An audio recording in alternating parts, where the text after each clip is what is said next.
British వాళ్ళు తమ వ్యాపార అవసరాల కోసం కోల్కతా నుండి మద్రాస్కి రైలు మార్గం వేయాలని నిర్ణయించిన రోజులవి. ఇందులో భాగంగా ఈ రైలు మార్గం వెళ్ళే ప్రాంతాలలోని అనేక చారిత్రక ప్రాంతాలను నోటిఫై చేశారు. ఇలా నోటిఫై చేసిన ప్రాంతాల్లో బట్టిప్రోలులో ఉన్న ఈ స్తూప ప్రాంతం కూడా ఉంది.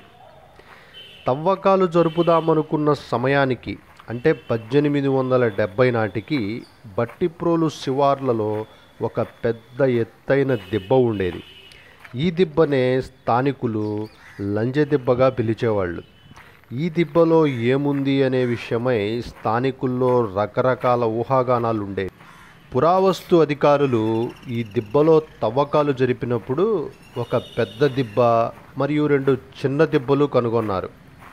ఆ తరువాత 22 సంవత్సరాలకి అలెగ్జాండర్ రే నాయకత్వంలో ఈ 3 దిబ్బల్లో తిరిగి తవ్వకాలు చేయగా పెద్ద దిబ్బలో బౌద్ధ స్తూపాన్ని, చిన్న దిబ్బల కింద స్తూపానికి అనుబంధంగా కట్టిన కట్టడాలను గుర్తించారు.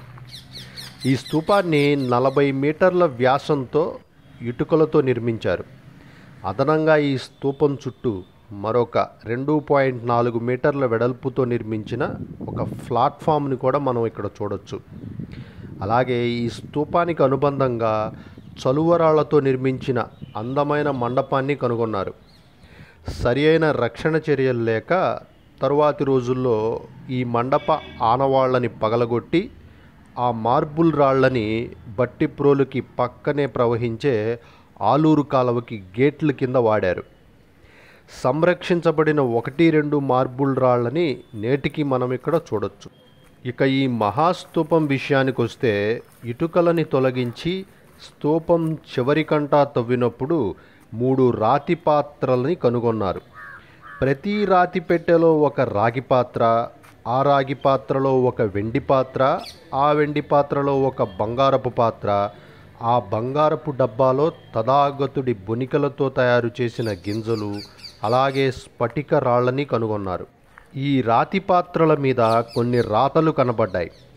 ఈ రాతలే దక్షిణ భారతదేశంలో బ్రాహ్మీ లిపికి ఇప్పటిదాకా దొరికిన పురాతనమైన ఆధారాలు. దీన్నే బట్టిప్రోలు అక్షరమాలగా చరిత్రకారులు చెబుతారు. 2000 సంవత్సరాలకు పూర్వం ఈ బట్టిప్రోలు ప్రాంతీయులు మాట్లాడిన లిపిలేని దేశీ భాషను ఈ బట్టిప్రోలు లిపిలో వ్యక్తపరచడం జరిగింది. ఈ లిపే వందల సంవత్సరాల తరువాత తెలుగు అక్షరమాలకు కారణమైందని ఒక బలమైన సిద్ధాంతం. ఈ రాతి పెట్టెల్లోని ఒక పెట్టె మీద శరీరాని మహాని అని సర్మనే అని రాసి ఉంది. అంటే బుద్ధుని శరీర అవశేషాల మీద నిర్మించిన కట్టడం అని అర్థం.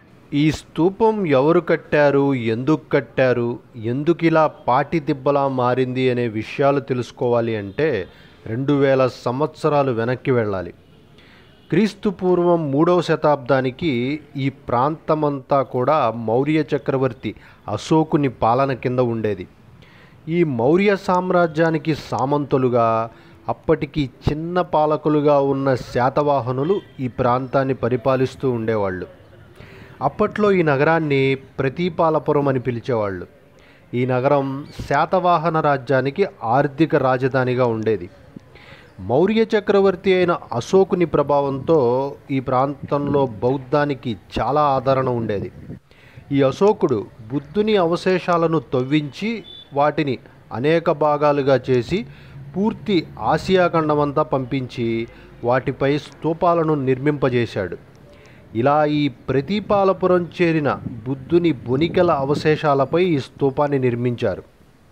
కానీ అశోకుని మరణం తరువాత కళింగ యుద్ధంలో అశోకుడు చేసిన మారణ హోమానికి ప్రతీకారంగా కళింగ చక్రవర్తి అయిన ఖారవేలుడు మౌర్య సామ్రాజ్యం, దాని సామంత రాజ్యాలపై దాడులు చేసి బౌద్ధమత చిహ్నాలను నామరూపాలు లేకుండా చేయసాగాడు. ఇందులో భాగంగానే జైన మతస్థుడైన ఈ ఖారవేలుడు ప్రతీపాలపురాన్ని గాడిద బళ్లతో దున్నించి నాశనం చేశాడు. అంతేకాదు ఈ ఖారవేలుడు దేశంలో ఎక్కడ బౌద్ధ చిహ్నాలను నాశనం చేసినా వాటి సమీపంలోనే జైన దేవాలయాలని, లేదంటే స్మారకాలని నిర్మింపజేసేవాడు.